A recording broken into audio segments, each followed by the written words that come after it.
بسم اللہ الرحمن الرحیم۔ ناظرین، میرا نام حسن عدیل ہے اور آپ میرا چینل دیکھ رہے ہیں۔ ناظرین، آج سب سے پہلے بات ہوگی سپریم کورٹ کی۔ سپریم کورٹ پہلی بار پاکستان میں جو لاقانونیت کا دور چل رہا ہے، پاکستان کے آئین اور قانون کی اس وقت کی جو حکومت ہے وہ دھجیاں اڑاتی نظر آ رہی ہے، اور ان کا جب دل چاہتا ہے، جس پر دل چاہتا ہے، یہ ایف آئی آرز کاٹ دیتے ہیں، ایم پی اوز کے آرڈر ایشو کر دیتے ہیں، ان کی جو سیاسی وفاداریاں ہیں وہ بدلنے کے لیے ہر اقدام اٹھایا جا رہا ہے۔ اس سب کے اگینسٹ سپریم کورٹ آج پہلی بار دیوار بن کر کھڑی ہو گئی ہے۔ یہ کیا معاملہ ہے، اس سے آپ کو آگاہ کریں گے، اور اس کے بعد بات ہوگی عمران خان صاحب کی، جو جیل میں پوری طرح سے سیٹ ہوتے ہوئے نظر آ رہے ہیں، اور لگتا نہیں ہے کہ ان کا بھی کوئی پروگرام ہے باہر آنے کا، کیونکہ شاید ان کا ضمیر مطمئن ہے، اور وہ انہوں نے کچھ ایسے اقدامات اٹھائے ہیں جس سے کلیئرلی یہ میسج جاتا ہے کہ وہ آج بھی کسی بھی ڈیل کا حصہ نہیں بنیں گے اور اپنے اصولی موقف پر ڈٹ کر کھڑے رہیں گے۔ اس کے بعد آخر میں بات ہوگی سائفر کیس میں، مزید آج ہیئرنگ تھی، ان تمام ڈیولپمنٹس کی تفصیلات آپ کے سامنے رکھیں گے، مگر اس سے پہلے میں اپنے نئے آنے والے ناظرین سے کہنا چاہوں گا کہ اگر وہ مناسب سمجھیں اس چینل کو ضرور سبسکرائب کریں، ویڈیو پسند آئے اسے لائک بھی کریں، اور ہمیں اپنی رائے سے تو ضرور ہی آگاہ کریں۔ سب سے پہلے بات کرتے ہیں پاکستان سپریم کورٹ کی۔ پچھلے کچھ ماہ میں ہم نے دیکھا کہ یہ پہلے پی ڈی ایم اور اب پی ڈی ایم کی کنٹینیویشن جو نگران حکومت ہے، انہوں نے پی ٹی آئی کے خلاف ایک کریک ڈاؤن کیا، ایک شدید کریک ڈاؤن، ان کی پولیٹیکل وفاداریاں بدلنے کے لیے ہر اللیگل قدم اٹھایا۔ انہوں نے ان کے خلاف اللیگل ایم پی اوز کے پرچے بھی دیے، جب ایم پی او سے عدالتوں میں سے ریلیف ملتا دوبارہ ایم پی او کا آرڈر ایشو ہو جاتے، اللیگل ایف آئی آرز کی، بس جب تک جس شخص نے وفاداری نہیں بدلی تب تک اس کے خلاف، اس کے خاندانوں کے خلاف کارروائیاں کرتے رہے ہیں۔ عثمان ڈار صاحب کی مثال ہمارے سامنے موجود ہے کہ ان کے گھر کی عورتوں کو رات کو 12 بجے گھر سے باہر کھڑا کر دیا گیا اور ان کے گھر کو سیل کر دیا گیا، لوگوں کے کاروبار تباہ کیے گئے بغیر یہ سوچے کہ اس کا پاکستان کی اکانومی پر کیا اثر پڑے گا۔ اب پہلی بار ایک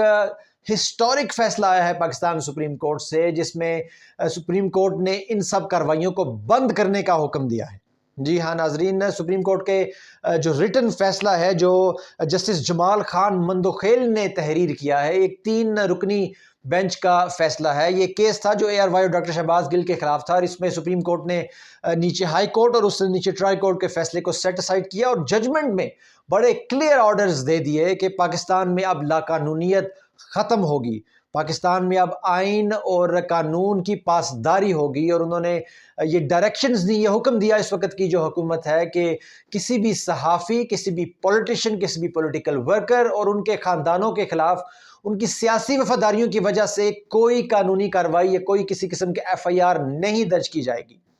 کیونکہ یہ انکانسٹیٹیوشنل ہے، پاکستان کے آئین کے خلاف ہے، اور پاکستان میں کوئی ایسا قانون نہیں جو اس چیز کی اجازت دیتا ہو۔ یہ ان کے پاکستانیوں کے فنڈامنٹل جو رائٹس ہیں، جو آئین گارنٹی کرتا ہے، ان کے بھی خلاف ہیں، جس میں فریڈم آف سپیچ ہے، فریڈم آف ایکسپریشن ہے، فریڈم آف موومنٹ ہے، بلکہ میں تو یہاں تک کہوں گا فریڈم ٹو ایگزسٹ ہے۔ ان کی فریڈم آف ایگزسٹنس تک کو اس کی جو حکومت ہے آج کی، اور اس سے پہلے پی ڈی ایم کی حکومت نے ان کے اس رائٹ کو بھی بری طرح سے افیکٹ کیا ہے، اور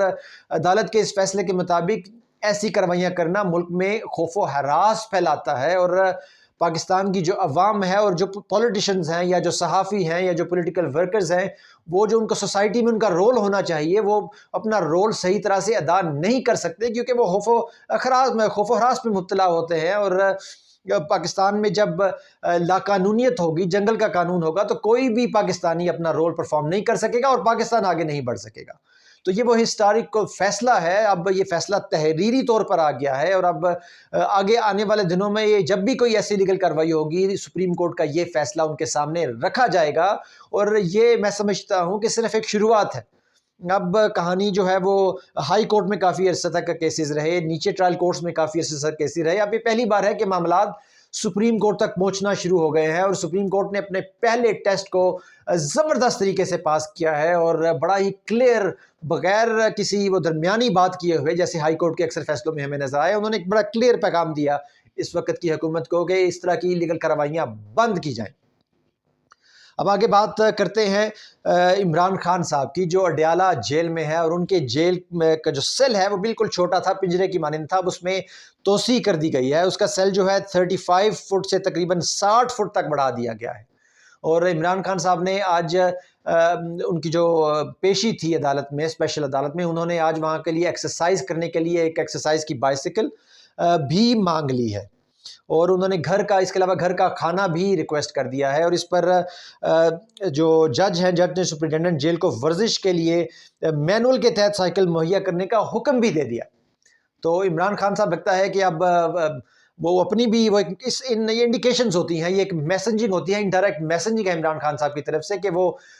ڈٹے ہوئے ہیں، اپنے اصولوں پر قائم ہیں، اپنے اصولی موقف پر قائم ہیں، اور کسی قسم کی ڈیل کا حصہ وہ نہیں بنیں گے۔ اس کے بعد بات کرتے ہیں سائفر کیس میں آج عمران خان صاحب پر شاہ محمود قریشی صاحب پر فرد جرم عائد ہونا تھی، جو آج نہیں ہو سکی۔ اس کے بعد عدالت نے فرد جرم کی کارروائی اگلی سماعت تک مقرر کر دی۔ گزشتہ سماعت پر چالان کی نقول تقسیم نہ ہونے پر فرد جرم کی کارروائی نہیں ہو سکی تھی، تاہم عدالت نے ملزمان میں چالان کی نقول تقسیم کر دی اور کیس کی سماعت کو 1 ہفتے تک ملتوی کر دیا۔ اڈیالہ جیل سے باہر نکلتے ہوئے میڈیا سے گفتگو کرتے ہوئے تحریک انصاف کے جو لائر ہیں شیر افضل مروت صاحب، انہوں نے کہا کہ عدالت کو بتایا کہ بغیر چالان نقول فرد جرم عائد نہیں ہو سکتی۔ انہوں نے کہا کہ پی ٹی آئی چیئرمین کو پنجرہ نما کمرے میں رکھا گیا، ان کے حقوق کی خلاف ورزی ہو رہی ہے، انہیں 9 مئی کے واقعات میں پھنسانے کی کوشش ہو رہی ہے، 22 افراد کے ذریعے بیان حلفی لیے گئے، چیئرمین پی ٹی آئی کے ملٹری کورٹ ٹرائل کی کوشش کی جا رہی ہے، ہم جیل میں سماعت کو دوبارہ عدالت میں چیلنج کرنے جا رہے ہیں۔ تو یہ ایک اہم پیش رفت تھی، عمران خان صاحب کے خلاف فرد جرم عائد ہونی تھی، کیونکہ جو حکومت ہے وہ جلدی سے جلدی اس ٹرائل کو کنکلوڈ کر کے عمران خان صاحب کو، پہلے تو ان کی کوشش تھی کہ نواز شریف صاحب کی واپسی سے پہلے ہی عمران خان صاحب کو سزا دی جائے، مگر ایک اچھی جو لیگل اسٹریٹجی کے بعد یہ معاملہ ڈیلے ہوتا ہوا نظر آ رہا ہے، مگر پھر بھی ہر ممکن کوشش کی جائے گی اس پروسیس کو ایکسپیڈائٹ کرنے کی، جلدی سے جلدی عمران خان صاحب کو سزا دینے کی، کیونکہ نگران حکومت نہیں چاہتی، جو پی ڈی ایم کا کنٹینیویشن حکومت ہے، کہ عمران خان صاحب باہر آئیں، کیونکہ وہ اتنے زیادہ خوف زدہ ہیں۔ مسلم لیگ نون کے جو جلسے پوری طرح سے فلاپ ہو رہے ہیں، اسٹوڈنٹس ان کے خلاف ہیں، ینگ جنریشن ان کے خلاف ہے، اور ہم نے دیکھا کہ پچھلے کچھ دنوں میں نواز شریف وغیرہ کے پوسٹرز فیصل آباد میں، ملتان میں، راولپنڈی میں اسٹوڈنٹس نے اتارے، اس کے بعد پولیس نے ان کے خلاف کارروائیاں بھی کی، مگر اس سے عوام کا غم و غصہ بڑا ہی کلیئر طور پر ویزیبل ہے۔ ناظرین، یہ ابھی تک کی میجر ڈیولپمنٹس تھیں، یہ ویڈیو دیکھنے کا بہت شکریہ۔ پاکستان زندہ باد، اللہ حافظ۔